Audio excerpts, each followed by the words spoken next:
Fala aí pessoal, tudo certo? Eu sou o Eduardo Jardim e esse é o Garden Futebol Internacional. E hoje para falar aqui especificamente do Nottingham Forest, que ontem empatou com o Betis na Europa League, né? A primeira rodada da fase de liga mesmo.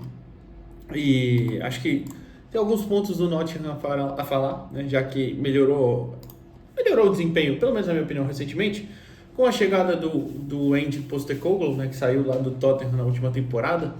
E teve a demissão recente, né? Começa a temporada com o Nuno Espírito Santo, que é bem verdade, já estava lá com os problemas com o grego lá, o Marinakis, que é dono do Forest, né? E depois de uma derrota, acho que foi para quem? Deixa eu ver, foi pro West Ham, eu acho, né? Deixa eu ver aqui, peraí. É isso mesmo, 3-0 pro West Ham. O Andy chega e ainda não venceu, é bem verdade, tá? Mas eu acho que melhorou o desempenho, eu vou tentar explicar o porquê. E ontem, especificamente, algumas situações ali, eu assisti a partida, né? Algumas eu achei que foram interessantes, embora outras, especialmente em questão de leitura do end do jogo, me incomodaram. Mas enfim, falar sobre isso antes. Deixa o like aqui no vídeo, se inscreve no canal. Eu sei que talvez esse nem seja o tipo de vídeo que todo mundo curte assistir, né? Dois times menores, Betis e Nottingham, mas especialmente falando do Nottingham aqui. Mas justamente eu criei o Garden Futebol Internacional para falar sobre todos esse tipo de jogos assim que eu assisto, diferentes, times menores às vezes, e às vezes até queria gravar mais, mas falta um pouquinho mais de tempo realmente para fazer um estudo, muitas vezes um pouquinho mais aprofundado e falar sobre isso, mas enfim, tá bom? Bom, o jogo, como eu disse, foi 2-2 ontem, pela primeira rodada de Liga ali da Europa League, né? Essa primeira fase. É bom lembrar, assim como a Champions League mudou na temporada passada, agora são 8 times que classificam direto, o nono até o 24º fazem um playoff antes, né? Um mata-mata, e o 25º até o 36º são eliminados direto nessa primeira fase, depois de...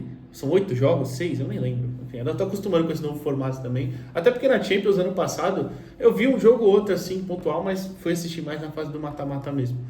Porque, para ser bem realista, né, esse formato foi meio que feito para os grandes classificarem. Só que, às vezes, calha de pegar uma tabela muito difícil e aí tem um mata-mata muito cedo entre equipes grandes também. O aconteceu ano passado, quando teve City Real, né, cedo, algo assim. Enfim. E o Nottingham, além dessa partida de ontem, né, o 2-2, recentemente empatou com o Burnley também por 1-1. Também não, empatou também, mas por 1-1 na Premier League. Na partida anterior, perde para o Swansea de virada na FL Cup, né, que é a Copa da Liga, não a FA Cup. E é um jogo que o Nottingham sai na frente, com 2 gols do Igor Jesus, inclusive, que ontem repetiu a dose.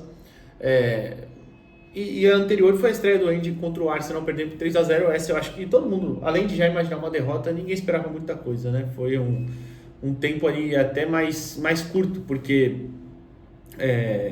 teve a data FIFA e tal, o Nuno é demitido, e aí chega o Andy, não teve lá muito tempo assim para treinar, mas enfim.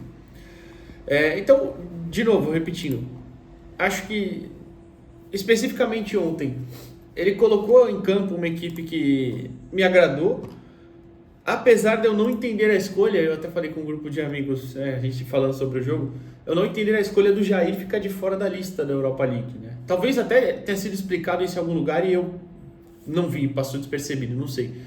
Mas a zaga de ontem era o Morato e o Milenkovic. Eu acho que o Jair, ainda mais se trabalhado um pouquinho mais, é um zagueiro para ser titular aí. Pode não estar bem, contra o Swansea, eu não assisti a partida, tá, contra o Swansea, mas eu vi gente falando que ele não foi bem e tal, mas não acho que era uma escolha muito inteligente deixar um zagueiro com tanto potencial de fora, mas tudo bem. Mas a escolha no restante da equipe, acho que o Neco Williams ontem com uma função até um pouquinho mais defensiva, né? Foi interessante. O Zinchenko com aquela capacidade, que a gente tem um jogador muito técnico, né? E a experiência dele faz ele ler muito bem o lado esquerdo do campo. Ele trabalhava muito perto da lateral, mas em alguns momentos você via ele lá quase dentro da área, meio que numa diagonal, né? Sendo esse cara com liberdade para ser um armador praticamente também. Então é uma adição de qualidade muito grande a um time que talvez não tenha tanto, especialmente no lado ofensivo. O meio de campo com o Sangaré sendo esse cara mais protetor ali, mas que mesmo assim tinha algumas chegadas à frente, ele foi mais realmente um jogador de um primeiro volante ali mesmo, um cara de combate, e ele faz muito bem essa função, inclusive na Costa do Marfim, na última data FIFA, ele foi muito bem também na partida que atuou, nas duas partidas, aliás, que atuou. E aí o meio de campo era um pouquinho mais preenchido, né? O Gibbs White pelo lado direito, mais caindo por dentro, o Hudson-Odoi do lado esquerdo era um cara mais aberto até, e por dentro o Douglas Luiz, né, o brasileiro, que vem fazendo bons jogos, e o Elliot Anderson ficou mais como jogador de proteção também, mais próximo ao Sangaré. O Davi Luiz, o Douglas Luiz era esse cara de chegar da frente. Tanto que aí, se você for ver o gol, né, é uma troca de passes bem interessante, e é o Douglas que está lá na frente para dar o último passe antes do Gibbs White cruzar e o Igor Jesus fazer o gol. O Igor, que por sinal foi o centroavante da equipe de ontem, e é interessante porque no Botafogo, pelo menos, eu enxergava ele como esse cara de que tinha uma leitura bem interessante para sair da área, para ler esses espaços e até conseguir jogar um pouquinho mais próximo dos companheiros. Ontem ele jogou bem centralizado, mesmo quando saiu da área, ele jogou bem centralizado ali. Você não viu ele saindo tanto a todo momento. Só que ele era justamente a única presença de área mesmo. Acho que até faltou um pouquinho disso pro Nottingham. Jogadores entrarem na área, atacar esse espaço. E o Igor Jesus, ele, além de ter essa condição, né, dessa movimentação, acho que é um cara também que ele sabe muito bem prender a bola.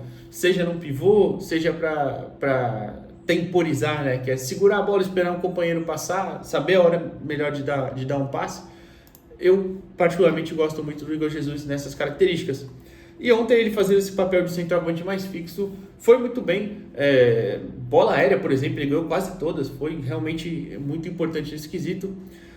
Mas o Nottingham, especialmente no segundo tempo, o desempenho dá uma queda. O próprio Andy fala isso na coletiva, né? No segundo tempo a gente talvez tenha relaxado. Acho que ele usa a palavra relaxado, não sei. Não lembro agora, mas eu escutei a coletiva dele. E talvez essa diminuição de ritmo junto também com as peças que talvez não entraram tão bem. Por exemplo, o Hudson-Odoi não fez um grande jogo, né? Mas o Ndoye, que entra no lugar dele, também não foi grande coisa. Então, a troca, por exemplo, do Douglas Luiz, a não ser que tenha tido alguma justificativa médica, que eu acho que não teve, eu não achei inteligente nem interessante, né? Dentro das pretensões do Forest na partida, assim como a saída do Igor Jesus. É que o Jesus parecia um pouquinho mais cansado já mesmo. Mas aí entrou o Arnold Calimuendo. Eu nem sei se fala dessa forma, mas eu gosto de ler aqui para não falar besteira. Mas não entrou em uma grande noite. Só que, tudo bem, essa substituição de novo, até entendo, o Igor parecia já um pouquinho mais cansado. E aí você ainda tinha no banco, o Forest ainda tinha no banco o Chris Wood, né, que é o titular normalmente, tem o revezamento das Copas. O Wood até nem começou tão bem essa temporada, igual ele terminou a temporada passada, mas tudo bem, talvez seja para poupar. E aí as outras opções, por exemplo, o James McAtee, que é o jogador ex-City, vocês devem lembrar, está emprestado para o Forest, é um jogador interessante. Tem também o Nicolás Domingues, jogador ex-Vélez, não sei se vocês vão lembrar também, é um meio-campista, não é bem um volante, mas é um meio-campista que normalmente está na base da jogada, mas tem uma qualidade de passe muito interessante, passou um bom tempo no Bologna, na Itália, depois que ele sai do Vélez, né? Ele é comprado pelo Bologna, e ano passado não, acho que já foi 23 que o Forest compra ele, também é uma alternativa no banco, inclusive para ter um pouco mais de qualidade nesse jogo ali. Talvez a ideia de colocar um deles próximo do Douglas Luiz ou no lugar do Douglas Luiz, porque, de novo, Sangaré e Elliot Anderson eram mais esses caras defensivos. E assim, não é como se o Betis tivesse criado tanto por ali também. O Lo Celso ontem, por exemplo, não fez um grande jogo, o principal armador da equipe, né? O gol até sai por dentro, né? O passe do Antony, mas vindo da direita, né? O Antony vai cortando para dentro e acha um belo passe, o Bakambu já gira, recebe girando, já finaliza, um belo gol. E o segundo gol sai de um cruzamento de um lado para o outro, né? Que aí o Antony completa, faz o primeiro gol dele, desde que foi comprado, inclusive, pelo Betis, está muito bem lá. Mas enfim, então o ímpeto diminuiu e a leitura do Andy para mim foi muito ruim.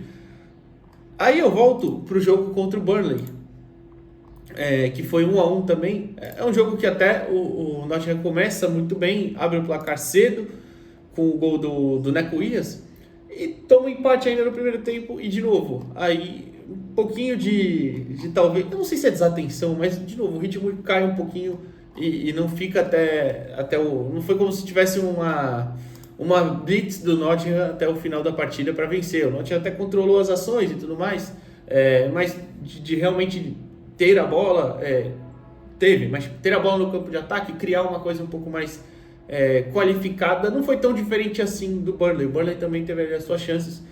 No final, até se você for ver lá as estatísticas do jogo, no gol mesmo foram quase iguais as finalizações. Enfim, acho que foram mais finalizações que saíram não de uma jogada criada, não de algo tão bem trabalhado. E de novo, naquele jogo até foram mudanças mais um pouquinho diferentes, porque o time também estava montado diferente. O Sangaré entra no segundo tempo no lugar do... Eu vou até olhar aqui. No lugar do... Peraí. Do Ndoye, que tinha sido titular. O Hudson-Odoi, por exemplo, é uma alternativa e entra no segundo tempo. Ele não começa como titular. Assim como o Igor Jesus, que entra no lugar do Chris Wood, justamente, que não vinha fazendo uma grande partida. A única coisa igual mesmo era a linha defensiva. E aí você tinha as mesmas peças, a única diferença era que tinha o Jair no banco. O Murilo, vai lembrar, brasileiro, tá machucado, tá fora. O Aina também, jogador de lado de campo, né, o nigeriano, tá fora também, né, não estava disponível nessas duas últimas partidas. Eu acho, aliás, que ele ainda não esteve desde a volta da data FIFA, que é uma peça importante. Mas enfim, falando tudo isso porque acho que tem como melhorar, tem margem para evolução.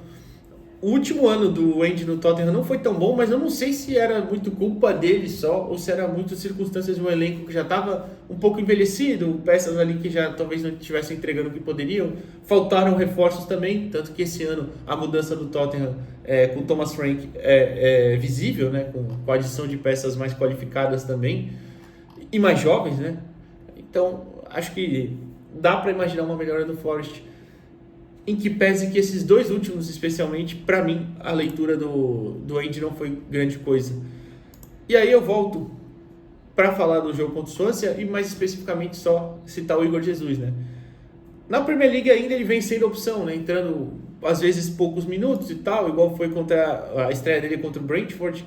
Ele joga por 10 minutos, acho que foi, depois contra o West Ham, na derrota, ele joga por 17, eu tô olhando aqui agora até do West Ham, 17 minutos. Contra o Palace também só jogou 8, não foi como se ele tivesse tido grandes oportunidades.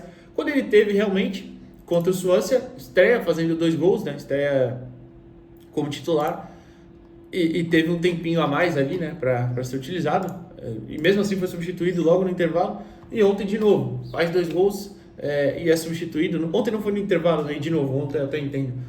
Mas é um começo muito interessante. O Igor Jesus é um cara ainda que, apesar de não ser tão jovem, é jovem ainda, tem 24 anos, mas normalmente a gente vê a Premier League comprando atletas do Brasil mais cedo, né? De 19, 20, enfim. Ele com 24 anos, acho que fez uma escolha interessante no sentido de evolução, de pensar em evolução, que pese que tenha sido aí pela amizade entre Textor e Marinakis, não sei, mas é um cara que de repente até pode dar um salto maior, não necessariamente na Premier League, um campeonato espanhol para um time um pouquinho maior, um mais competitivo, um campeonato italiano talvez também um time mais competitivo, não sei, mas é um cara que tem qualidade para isso, acho que tem características inclusive bem interessantes para ser um centroavante em uma grande liga. Não sei, o que você acha disso? Deixa o like aqui no vídeo, se inscreve no canal e até a próxima, pessoal. Valeu!